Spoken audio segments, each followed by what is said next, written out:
Olivier Delacroix est à votre écoute sur Europe 1. Et comme vous le savez, vous toutes et vous tous, j'ai un petit problème avec les prénoms, avec les jours de la semaine. Et c'est bien évidemment votre libre antenne du mardi. Je profite du début de cette émission pour adresser une spéciale dédicace et toute mon amitié, toute mon affection à Mamoudou, qui écoute régulièrement cette émission et qui travaille dans l'équipe du MISCO à Paris. Il est, il est quelqu'un qui a un sourire qui irradie, il a une personnalité solaire et il écoute la libre antenne souvent. Et je tenais à lui transmettre toute mon amitié ce soir à Mamoudou. Voilà ce qui est fait. On accueille Caroline maintenant au 39 21. Bonsoir Caroline. Bonsoir Olivier. Bonsoir. Caroline, d'où nous appelez-vous exactement? Paris? Je vous appelle du 78. Je vis à Saint-Rémy-lès-Chevreuse et je m'appelle Caroline Darian et j'ai 44 ans. D'accord. Alors Caroline, je crois que vous allez nous parler ce soir d'un livre qui est paru l'an dernier, qui s'appelle Et j'ai cessé de t'appeler papa. Euh, Titre qui pourrait dire beaucoup de choses. Vous allez nous parler de votre action, puisque vous avez lancé, vous venez de lancer un hashtag m'endors pas, et une campagne d'information et de sensibilisation sur les réseaux sociaux pour dire stop à la soumission chimique. J'avais envie de dire tout un programme, mais c'est un programme de sensibilisation, euh, d'attaque sur les réseaux sociaux, enfin attaque en termes d'attaquer un plan de travail. Qu'est-ce qui a inspiré tout cela, Caroline? D'abord, je tiens à vous dire Olivier que je suis hyper touchée par votre parcours. Vous êtes un journaliste de télévision et de radio. Je pense que les gens qui nous écoutent ne le savent pas, mais vous êtes empreint vraiment d'une grande sensibilité sociale et sociétale qui vous honore. Donc c'est d'abord on passe par là et puis après oui bien sûr il y a tout ce mouvement que moi j'ai décidé de lancer, mais de lancer malgré moi en fait Oui, parce que oui, j'avais pas le choix. Donc j'ai décidé aussi d'aller chercher les bonnes expertises parce que c'est pas le tout de vivre un drame familial et intrinsèque en fait. C'est qu'est-ce qu'on décide d'en faire pour les autres. Donc voilà, moi ça sera et ça a été, enfin ça a été et ce sera mon chemin de vie. Mais je suis qu'au début du chemin. Donc il reste beaucoup de choses à faire. oui. Bouger les lignes en matière de bon. Donc pour répondre à votre question, Olivier, le 22, enfin le 2 novembre 2020 à 20h25, ma maman m'appelle pour me dire Caroline, ton papa, dont j'étais très proche, Oui, avec qui j'avais une relation très privilégiée, par ailleurs, elle me dit Caroline, tu ne reverras pas ton père est en garde à vue, il a fait des choses très graves, euh, il m'a droguée pour abuser de moi et me faire abuser par d'autres hommes. Et je vais apprendre quelques jours plus tard qu'ils ont été 80 à œuvrer sur ma mère euh, avec ce protocole de soumission chimique qui est juste hyper bien installé, hyper bien orchestré pour des agresseurs sexuels du niveau de mon père, mais aussi, enfin, du niveau de mon géniteur, mais aussi du niveau de plein de personnes qui peuvent être, voilà, des conjoints. Enfin, bref, tout ça pour vous dire que Olivier, cette affaire qui est la mienne à la base et celle de mes deux frères et de ma maman, euh, en fait, j'ai découvert en creusant un tout petit peu plus enfin, vraiment en m'intéressant au sujet, qu'en fait c'était beaucoup plus répandu. Donc ça touche non pas que les femmes pour des agressions sexuelles, mais ça touche aussi des enfants, des nourrissons.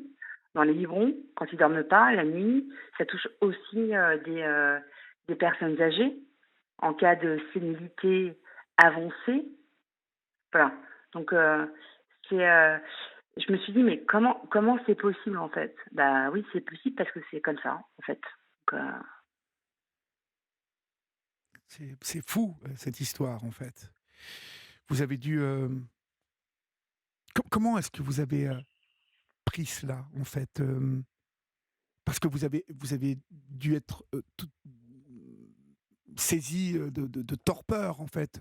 L'homme dont votre mère vous parlait n'était pas le père que vous connaissiez, bah vous. non, bah, bien sûr que non. Mais c'est toute une famille, hein, et toutes les fondations d'une famille qui s'écroulent en vrai. Oui, oui. Donc après, chacun à sa façon, on essaie de se relever, d'avancer et d'apprendre à vivre avec, mais c'est extrêmement compliqué. Moi, j'ai décidé de choisir la voie du combat, enfin, en tout cas pour les femmes et les enfants qui nous entendent ce soir. En vrai, moi, je suis personne, hein, je suis juste une victime par, par dommage. Enfin, on va dire collatéral, mais, mais ça m'a tellement marqué, ce que je traverse depuis 3 ans, que j'ai décidé de monter au front, d'essayer aussi de faire changer les lignes en matière de prise en charge médicale. Et j'espère avoir un rendez-vous avec le ministère, enfin avec le ministre de la Santé très bientôt, parce que ma mère a vécu une errance thérapeutique pendant des années et des années, et nous, ses enfants, on était les témoins impuissants par rapport à tout ça. Donc en fait, il reste beaucoup de choses à faire hein, de ce point de vue-là. Il faut qu'on change, enfin, il faut arriver à changer le cours des choses. Ce qui est dommage, c'est que ça appartient aux victimes finalement, victimes ou victimes collatérales. Donc moi j'aimerais, enfin, mais après voilà, c'est comme ça. On fait partie d'une société où il ne peut pas en être autrement. Quand vous vivez un drame terrible, eh bien, soit vous décidez de lever le rideau, soit vous décidez d'en faire quelque chose pour la collectivité. Oui, complètement. Alors, j'aimerais que vous me parliez, bien évidemment, pour que celles et ceux qui comprennent bien ce qui s'est passé, parce que on a un peu survolé ce qui se passe dans cette comment je peux dire, cette camisole, Soyez simple, ouais. ouais, cette camisole chimique dans laquelle Mmh. votre père a enfermé votre mère. Euh,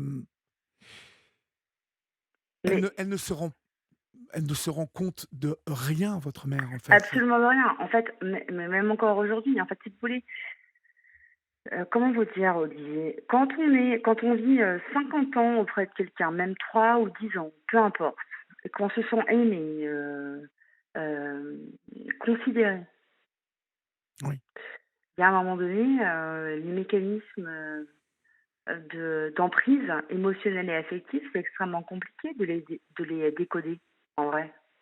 Donc donc voilà, ma maman, elle fait partie de cette catégorie-là, de cette catégorie de victimes qui ne savent pas véritablement prendre, enfin, de décoder ce qu'elles ont vécu et avec qui elles ont vécu pendant toutes ces années.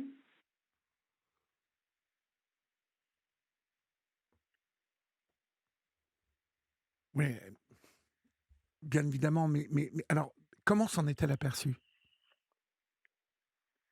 Bah, elle s'en est aperçue parce que le 2 novembre 2020, on lui montre au commissariat des photos d'elle et des vidéographies, enfin des photos issues des vidéographies à caractère sexuel et pornographique d'elle, avec plusieurs hommes sur elle, quoi.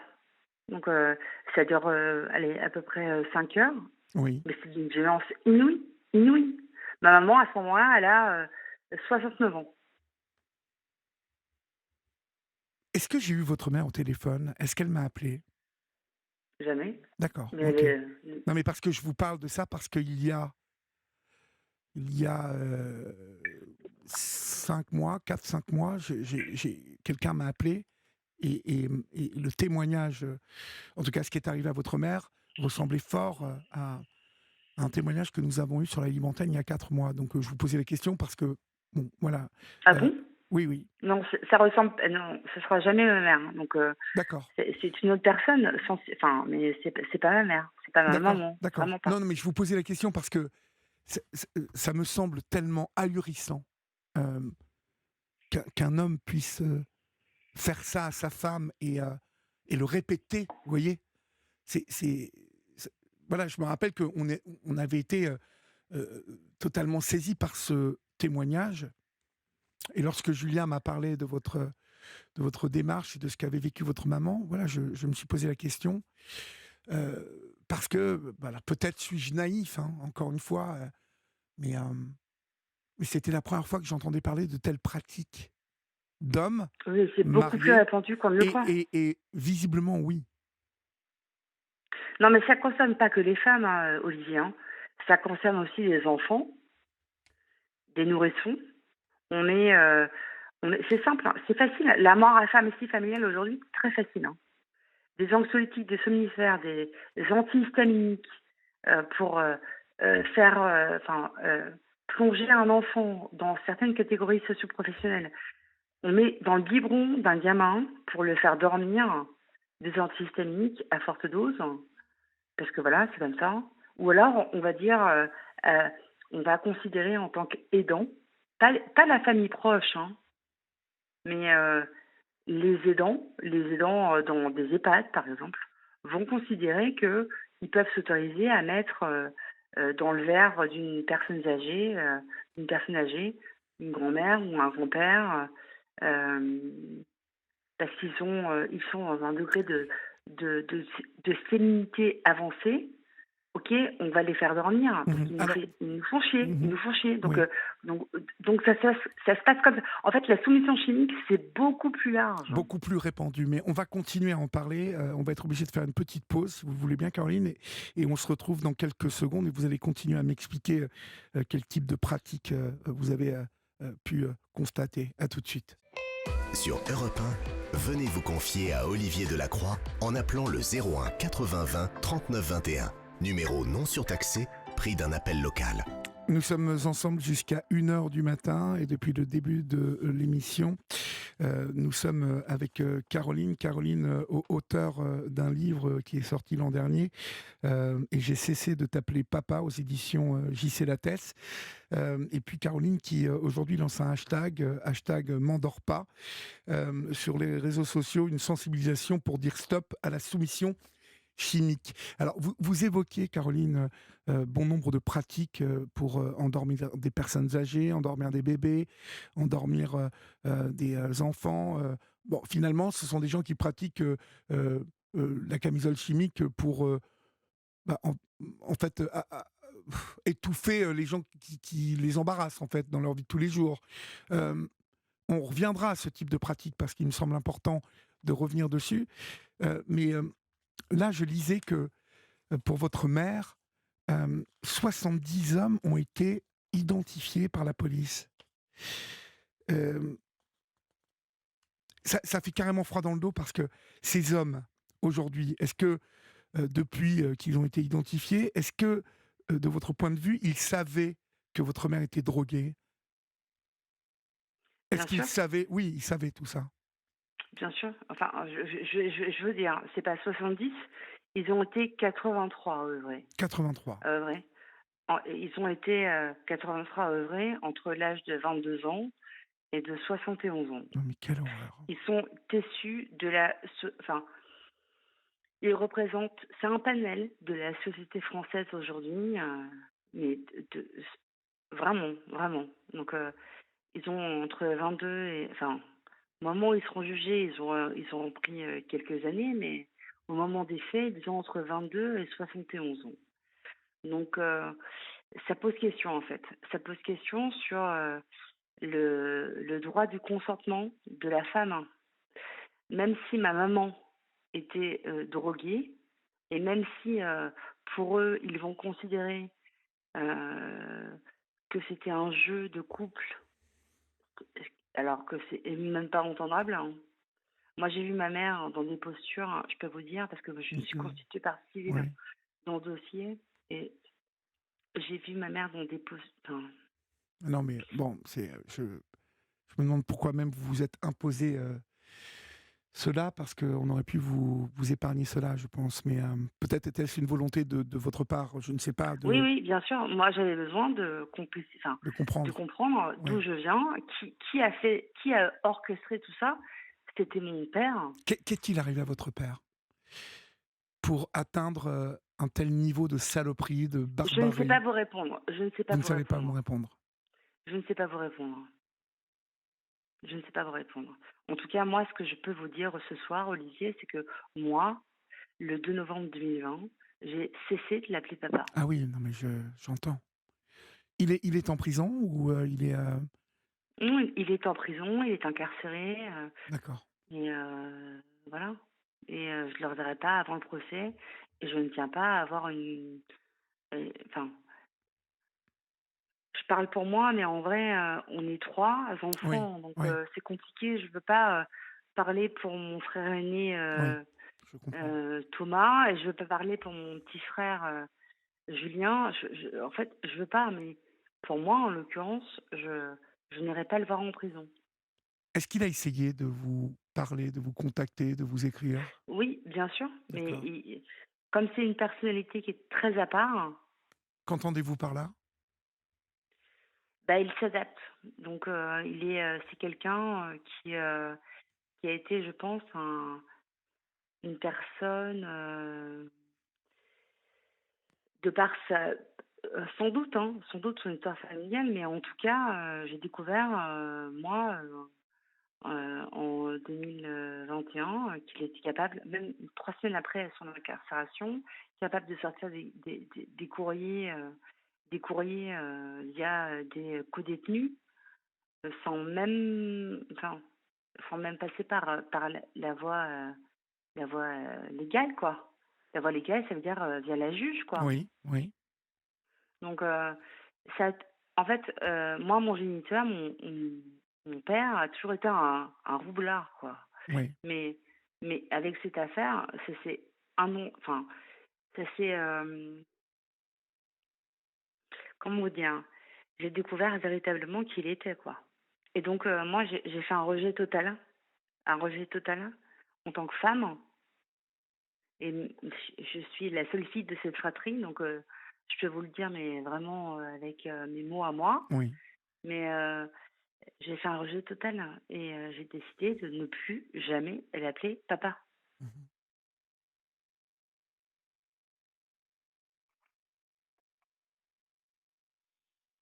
C'est assez,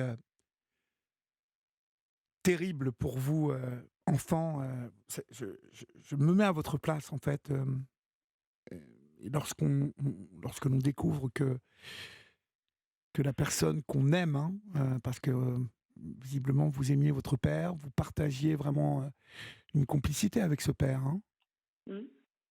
Oui, et oui, que bien ce sûr. père a pu faire ça, en fait,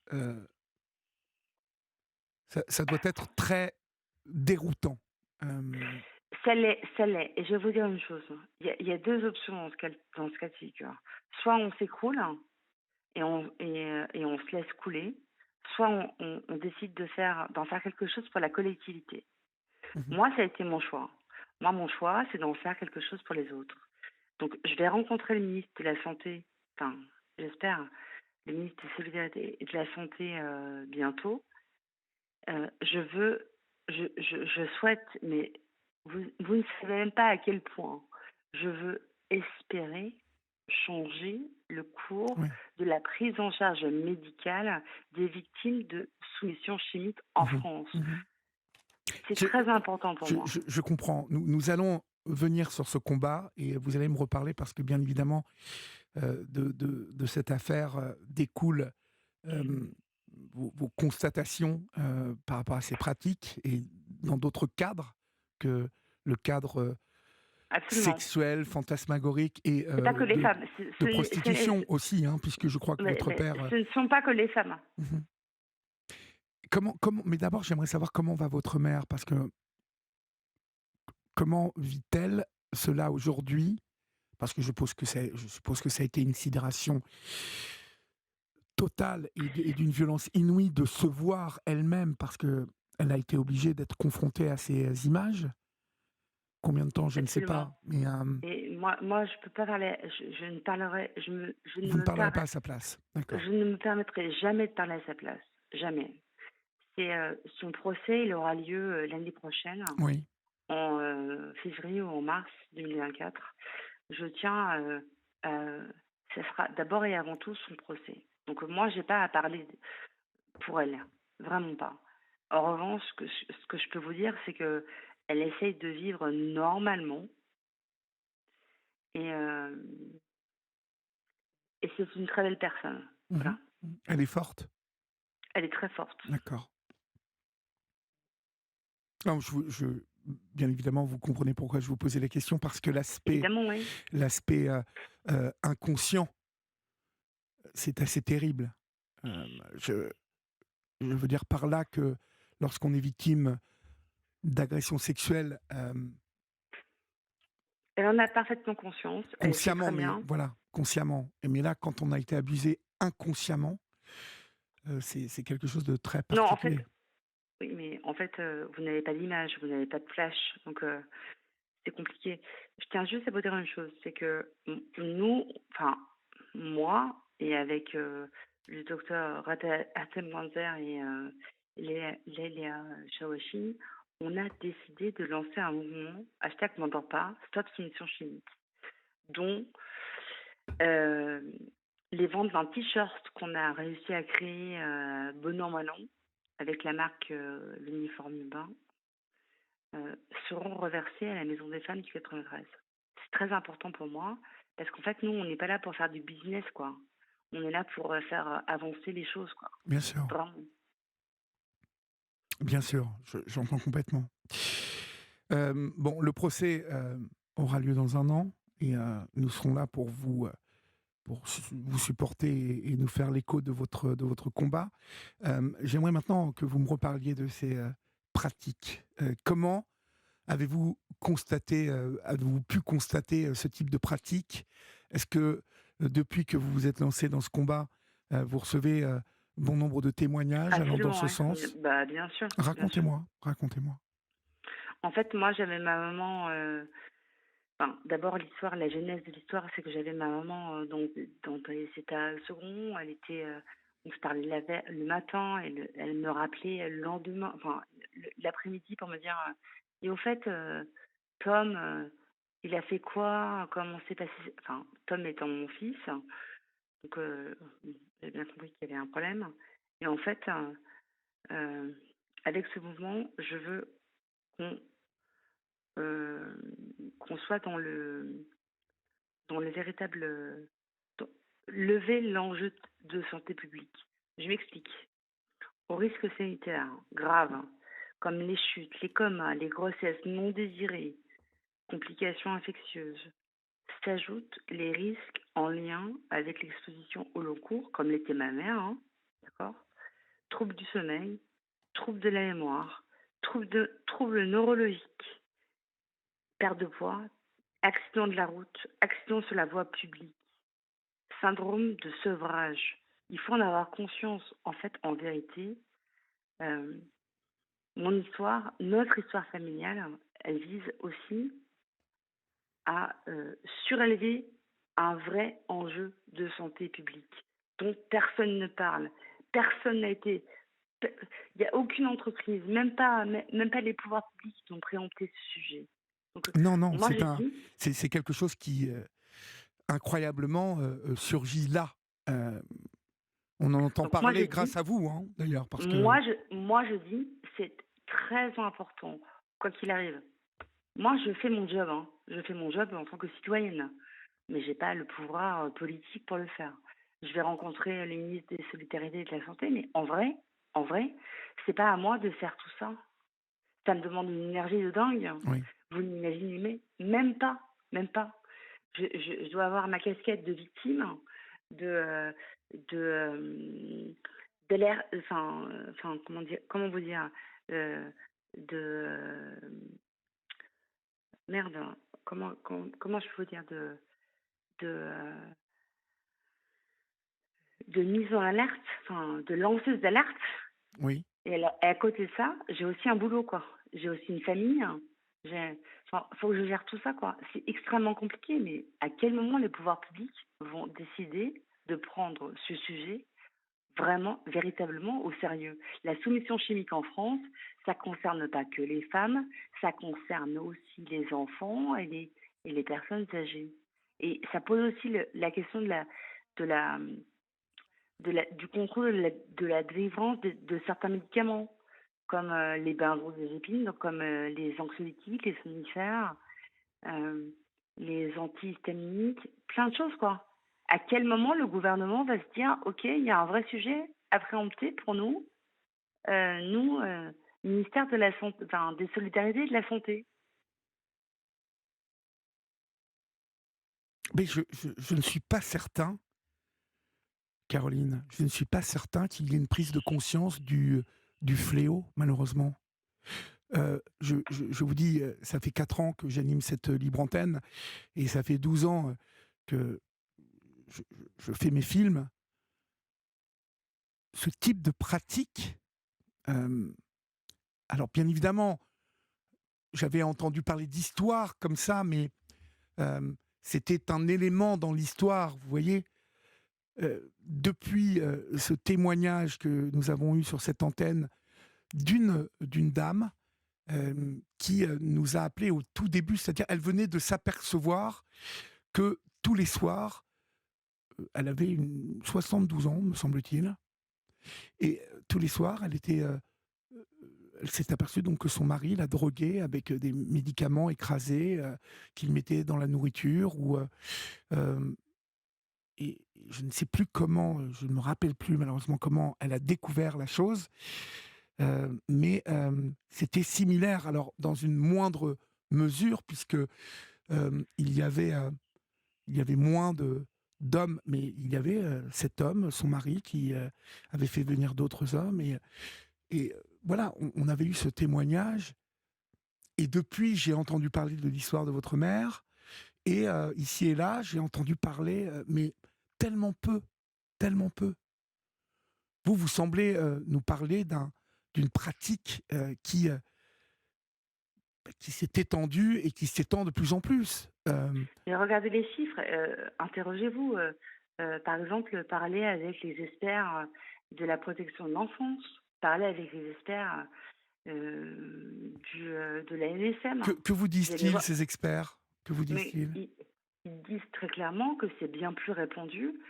Dans des cas d'affaires incestueuses, les enfants, ils sont violés sous soumission chimique, quoi. Oui, Ils d'accord. sont pas avec des médicaments de la mort à la pharmacie, quoi. Enfin, enfin, mince, quoi. On fait quoi, nous? Nous, on fait quoi? On fait quoi pour les enfants des autres, en vrai? Quand vous savez ça, pour moi, ça me dit, enfin, c'est même pas envisageable, c'est même pas nommable. On fait quoi? On fait quoi? On est là, on reste sur un banc et on dit ah bah ça peut arriver, ça arrivera aux autres. C'est-à-dire que la complication de ce type de pratique, Caroline, c'est que voilà, cette pratique, elle est souvent, trop souvent associée au seul GHB, hein, versé dans un verre en boîte de nuit. Oui, mais non, ce n'est pas circonscrit. Oui, mais je Ça comprends ne sera bien. jamais circonscrit aux affaires, enfin, au milieu festif. Jamais. Ce que je vous dis là ce soir, c'est que la dernière enquête de la NSM, l'Agence nationale de santé et de sécurité publique, dit très clairement que c'est pas les drogues qui sont utilisées pour endormir les gens, quoi. Endormir les enfants, les vieux, les jeunes, les Oui, oui, femmes. oui, bien sûr. C'est des médicaments. Oui, des médicaments. Ce sont des médicaments Mais alors, délivrés sur ordonnance mhm. ou en vente libre. Alors on fait quoi avec ça? Alors justement, j'allais vous le demander, vous avancez sur sur ce combat euh, après avoir revendiqué, après avoir exposé. Comment on combat ce genre de comportement? Parce que finalement, ces personnes qui droguent ces enfants, ces vieilles personnes, ces femmes, ont tous eu une ordonnance, parce que Vous dites que ce sont avec des médicaments hors ordonnance?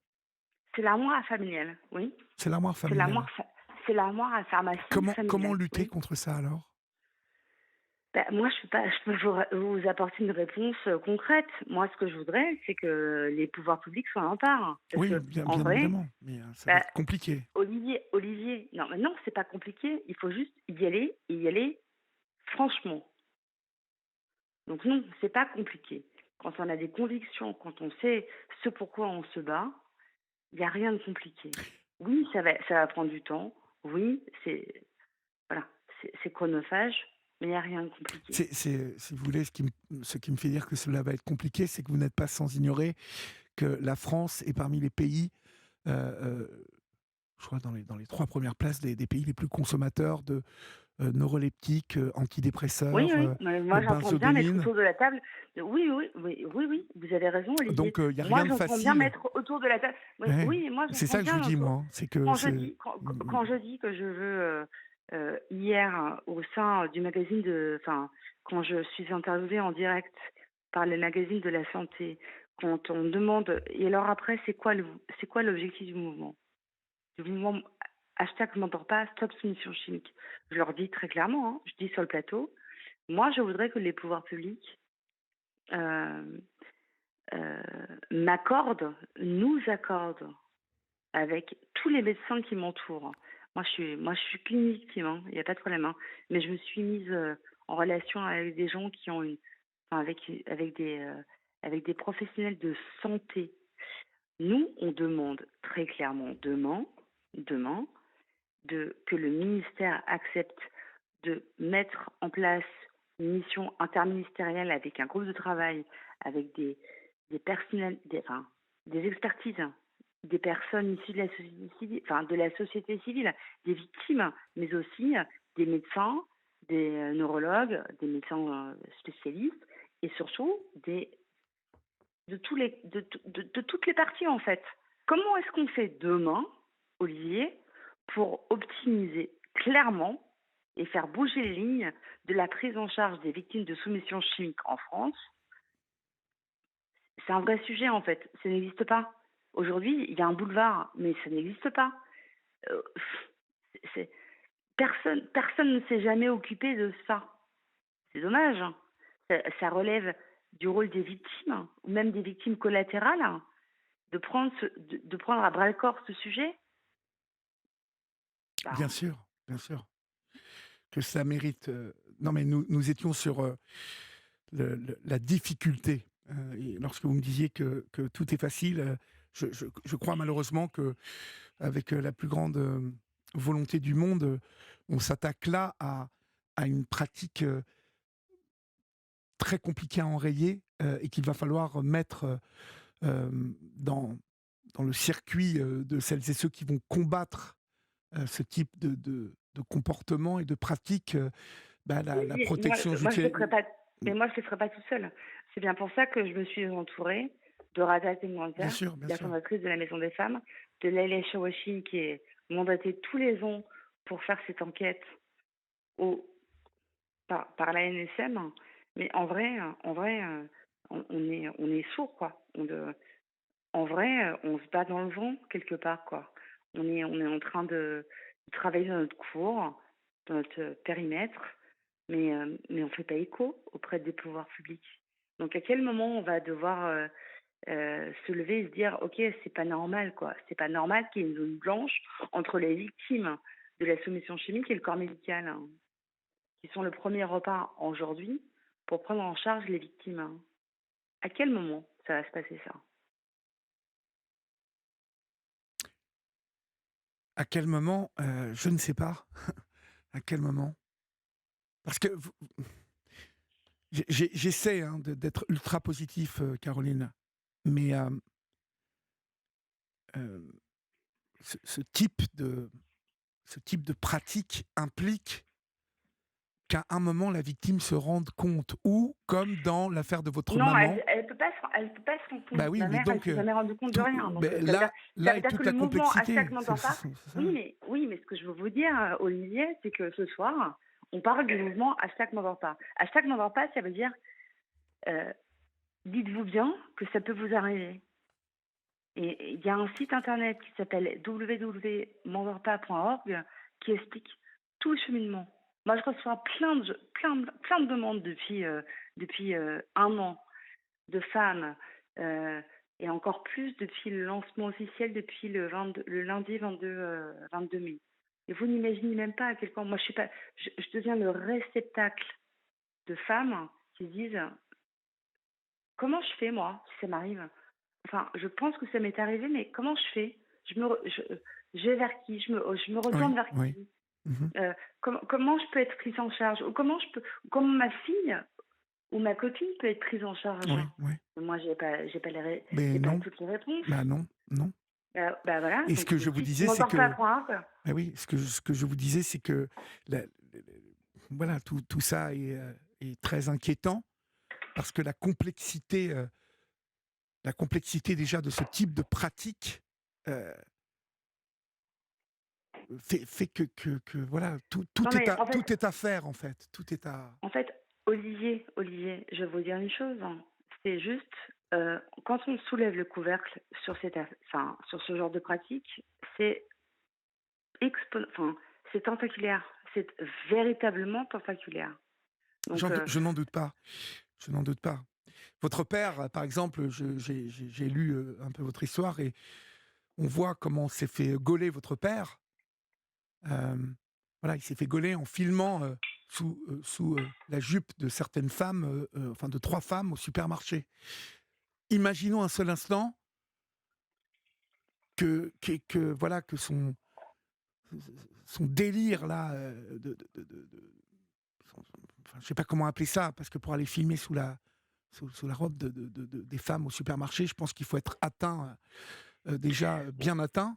oui, mais c'est pas le plus important. Ça va pas parler vraiment, Ben Olivier. Ça si, un parlera petit pas à nos peu. Ben auditeurs. Mais si, non, malheureusement, mais, Caroline, je suis non, désolé de vous dire ça parce que aujourd'hui, ce que j'essaie de vous expliquer depuis tout à l'heure, même si votre combat est tout à fait légitime et valeureux, et la complexité de ces pratiques, on le voit bien, c'est que aujourd'hui, beaucoup de victimes qui nous écoutent peut-être ce soir ne sont même pas au courant qu'elles sont oui, victimes elles de ce s'ignorent. type de Bien sûr, pratique. Vous bien sûr, voyez. elles s'ignorent. Voilà, et donc je dis simplement que pour. On parle pas suffisamment ce soir, Olivier. Permettez-moi. Hein. Mais je vous en Ce soir, prie. on parle pas suffisamment des troubles, hein, des symptômes, troubles du sommeil, chute, coma. Enfin, pour se repérer, il faut quand même baliser un peu le chemin de la prise en charge, quoi. Oui. Alors, Et donc, on peut. s'il vous plaît, répétez ce soir, parce que je crois que ça reste le plus efficace pour celles et ceux qui nous écoutent ce soir. Quels sont les, euh, les symptômes euh, Ben, ce serait clair. succèdent à ce type de pratique qu'on ignore. Les symptômes avant-coureurs, hein, pour vous dire, et je m'interroge, sans entrer dans une paranoïa excessive, hein, je me souviens pas de ce que j'ai fait la veille, je me souviens pas euh, de ce que j'ai dit Oui. à mes proches, Mhm. comme c'était le cas de ma maman. Et puis surtout, au risque sanitaire grave, hein, il y a des chutes, des comas, des grossesses non désirées, des complications infectieuses. Et puis, quand on est soumise chimiquement, il y a aussi, via cette exposition, des troubles du sommeil, troubles de la mémoire, des troubles neurologiques divers. Il y a aussi de la perte de poids quand ça dure trop longtemps, Oui. de la perte de cheveux, et aussi, ça peut générer aussi des accidents sur la voie publique. Je suppose qu'il y a Et un aussi, état au et réveil surtout, aussi non, pas au réveil, avant. plusieurs heures après, et surtout des syndromes de sevrage, Olivier. Donc, c'est hyper important qu'on en parle ce soir, vraiment. Merci. Je vous en prie. Mais vous voyez, en fait, quand je vous dis que au réveil, par exemple, le témoignage que j'ai eu il y a 4 mois, cette dame a fini par s'apercevoir de cette pratique parce que tous les matins, elle se réveillait ensuquée. Et Oui, mais ça c'est un des premiers symptômes de oui, la c'est pour ça que je vous chronique. parlais du réveil. C'est pour ça que je vous parlais du réveil. Et que elle a fini, et c'est important de le dire ce soir pour celles et ceux qui nous écoutent, c'est que si vous vous retrouvez dans cet état ensuqué le matin, Dans le alors, brouillard, dans le brouillard, dans un brouillard bon, eh bien, inattendu. elle est allée faire des analyses de sang dans lesquelles eh bien, le médecin qui lui a fait l'ordonnance pour ça s'est aperçu qu'il y avait des les benzos, là, ce qu'on appelle les benzos, voilà. Donc, ça veut dire des anxiolytiques et des Voilà, somnifères. voilà, et des choses qu'elle ne prenait absolument pas. Et c'est comme ça qu'elle a fini par s'apercevoir de tout ça. On va maintenant marquer une pause pour laisser passer l'info sur Europe 1 et on se retrouve tout de suite après, Caroline, d'accord? Ça marche. À tout de Olivier. suite. Il est minuit passé de 4 minutes, vous êtes sur Europe 1 et c'est la libre antenne d'Europe 1, donc inutile de vous préciser que vous êtes ici chez vous, chers amis, et que vous pouvez composer le numéro de l'excellent standard d'Europe 1 qui marche vraiment très bien au 01 80 20 39 21. Nouveau numéro d'Europe 1 non taxé qui fait partie de votre voilà, je perds le mot. En ce moment, je vais vous dire, je perds des mots. De votre forfait, voilà, qui sont des mots quand même, voilà, de tous les jours. C'est inquiétant. Il est minuit 5, donc, et nous sommes depuis le début de l'émission avec Caroline. Caroline qui lance l'alerte sur la soumission chimique qui est arrivée. Ce combat est arrivé suite à ce que votre mère a vécu, Caroline. Le procès aura lieu dans 1 an. Votre mère a été soumise chimiquement par votre père et près de 51 hommes devraient être jugés l'an prochain. Cette histoire soulève bien évidemment un questionnement, mais aussi un combat qui est le vôtre aujourd'hui. Vous lancez le hashtag M'endors pas et une campagne d'information et de sensibilisation sur les réseaux sociaux pour dire stop à la soumission chimique. Alors, cette soumission chimique, comme nous l'avons dit tout à l'heure, trop souvent, beaucoup trop souvent associée au seul GHB, cette drogue des boîtes de nuit, du violeur, de la nuit, alors que finalement cette soumission chimique, elle revêt toute forme de situation, elle peut être pratiquée par tout un tas de personnes dont on ne penserait pas qu'elles soient capables de faire ce genre de choses. Or, nous avons été coupés par la pub et par l'info au moment où nous évoquions ensemble, Caroline, les symptômes, en fait. J'aimerais bien que vous les répétiez, les symptômes, parce que c'est important. Les symptômes, merci Olivier, merci beaucoup. Je vous en suis extrêmement reconnaissante, Olivier. Et ça me semble très important de répéter ces symptômes parce que, encore une fois, la complexité de se découvrir victime, et bien évidemment, tient sur ce type de comportement. Alors, voilà. si vous, les gens qui nous écoutent, enfin les personnes qui nous écoutent, si demain vous avez des troubles de la mémoire, des insomnies à répétition, des troubles du comportement, et si votre enfant ou votre copain ou votre voisin vous disent